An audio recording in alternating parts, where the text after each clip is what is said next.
It seems like everyone at the top of the $1 million Fortnite Mobile series is accusing someone else of cheating.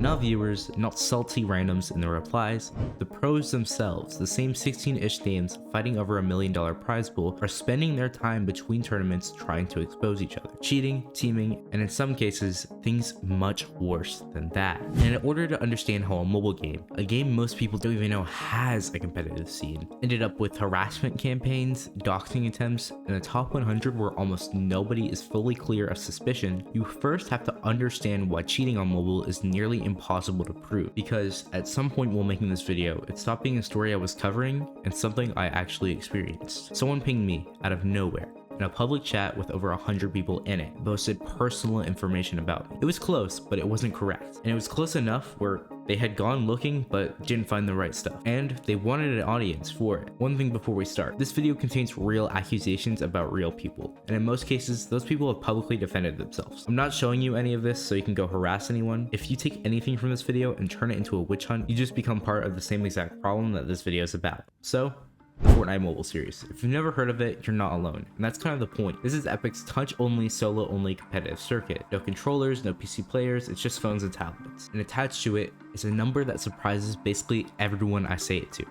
A $1 million prize pool.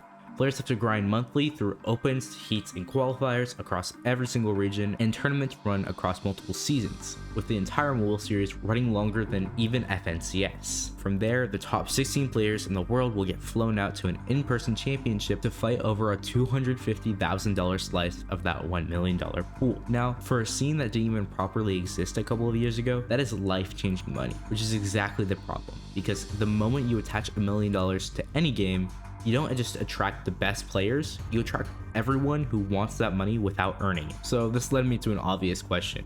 How bad is it actually behind the scenes? Not the Twitter version, the real version. So I spoke to someone who has actually been competing in mobile series and has, by their own admission, been teaming within it. They agreed to talk on the condition of complete anonymity. So how long have you been teaming in the mobile series? I would say about a few months. I've been teaming since we switched to the Starfall Island map. Why did you decide to start teaming in the mobile series? I mean, I've been competing for a while, but I hadn't really gotten to where I wanted to in the series, and I felt like if I started to team, I would get further, you know?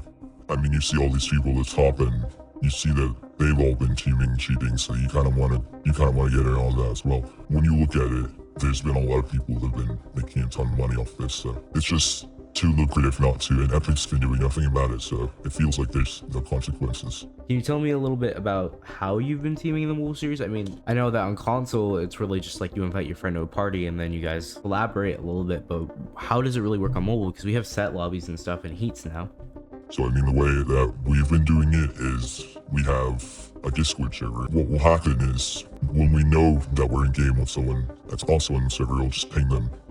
Or we'll all be in one big PC. Sometimes we have group chats and say, or sometimes I'll just DM whoever directly.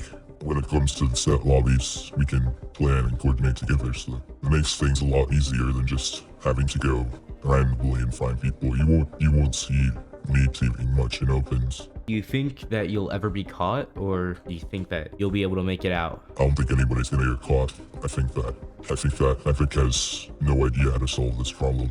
I think that a lot of people are going to be taking a lot of money that they don't deserve. Now, I know what you're thinking. That's one anonymous person. They could be exaggerating, and if this was the only thing I had, fair enough. But then you open Twitter. This isn't a slow news week. This is constant. Pros accusing pros. The accused turning around and accusing the accusers. Some of these callouts come with genuine evidence, replays, stats that don't add up, screenshots of Discord messages and VCs. Others are just two players who are still mad about a third party from a month ago. And here's the crazy part. If you go down the top 100 of the mobile series right now, you will struggle to find a single name who hasn't been accused of something, whether it be cheating, teaming, or being protected by people who do. Everyone, and I mean everyone, at the top of the scene knows what's going on. So the obvious question is, if everyone knows, why has nobody been caught? Well, that's the part that makes mobile genuinely different from every other platform that Fortnite is on. To drastically oversimplify the matter, on PC, cheating is loud and open. When someone is using aimbot, you can see it instantly. The snap and the tracking through walls, the things that basically make it look like they have aim assist on keyboard and mouse. It clips well, it spreads fast, and it gets people banned. But on mobile, the game itself basically aims for you. Touch controls are so limited that Epic decided to build strong aim assist directly into the game and has been buffing it with almost every update. And in a way, this has to happen, or competitive play on mobile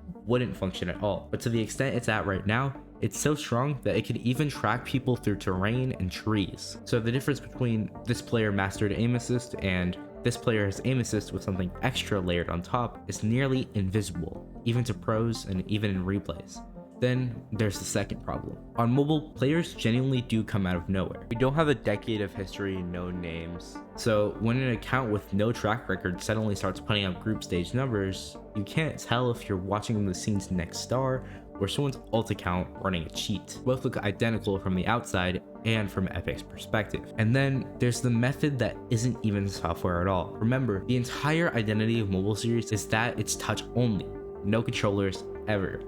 Except some players found a way around that. Physical devices that you plug into your phone or tablet that let you play with a full controller or keyboard and mouse. The game will read every single input as if it came from your fingers on the screen. Think of it as the mobile series version of Cronus Zen, hardware sitting between you and the game, invisible to everything that the game can see. And because the inputs look completely legitimate, because on mobile our buttons interact a lot similar to controller, replays will show you basically nothing. It's just a player with suspiciously clean movement. Now, Epic has reportedly caught on this one.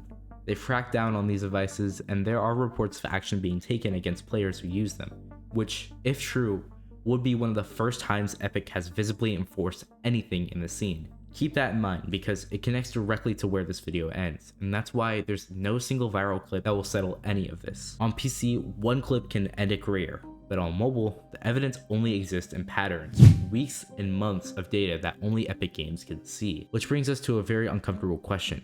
What has Epic Games actually been doing with it? For most of the mobile series' existence, the honest answer is not much.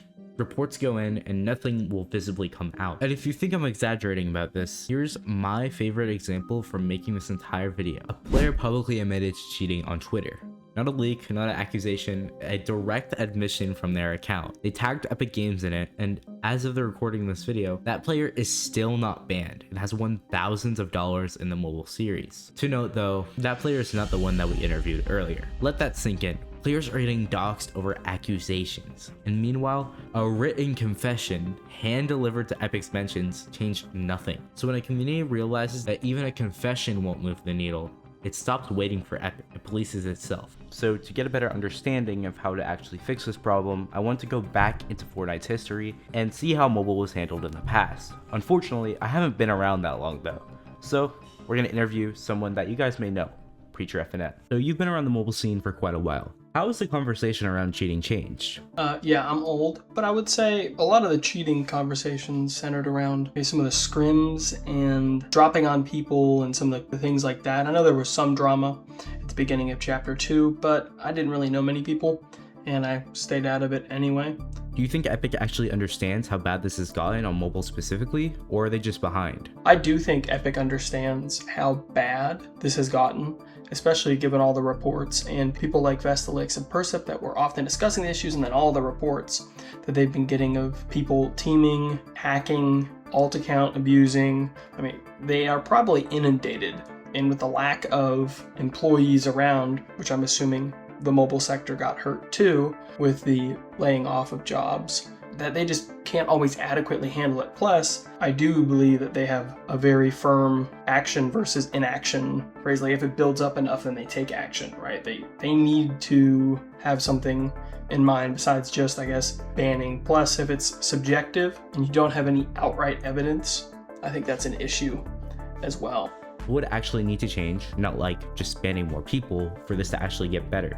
When it comes to the changes needed to make this better, timings on devices in the sense of if an Epic ID is logged in on a certain device and it's played in a tournament, right? You can't just go play another tournament on the same device on a different ID or in the same like weekend or stretch.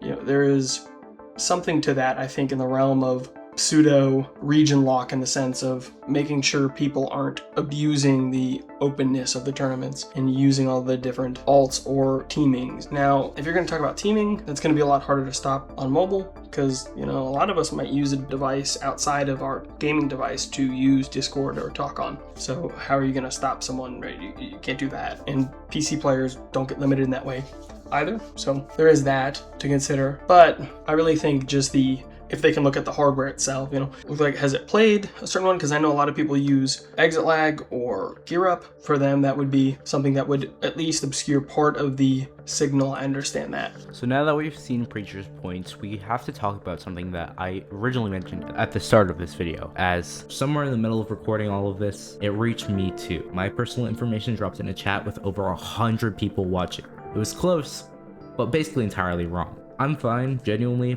but I make YouTube videos about a mobile game. If just making videos puts me on that list, imagine the people who are actually competing for money. So where does this leave the mobile series? For most of its existence, Epic's approach to all of this can generously be described as quiet. Reports disappeared into the void, bans rarely visibly stuck, and the players were left to fight it out in public. But that might be changing. As of February, Epic now requires iOS players to be on iOS 16 and stay on the latest version just to queue into a tournament. Jailbreaking devices can't do that, so they're locked out entirely now. Android players now have to pass a hardware attestation check before they're even allowed to compete. Remember those controller spoofing devices from earlier? This is exactly the kind of thing these checks exist to catch. For the first time, Epic isn't just going after accounts. They're now going after the device itself, just like they did for DMA on PC. Now, is that enough to fix a scene where the players trust each other less than they trust Epic? I don't know. The cat and mouse game doesn't end because one door gets locked. It never has on any single platform. So here's the question I'll leave you with, and I genuinely want to know what you think.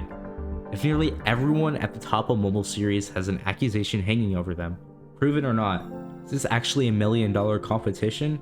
Or is it a competition of who can hide their cheats the best?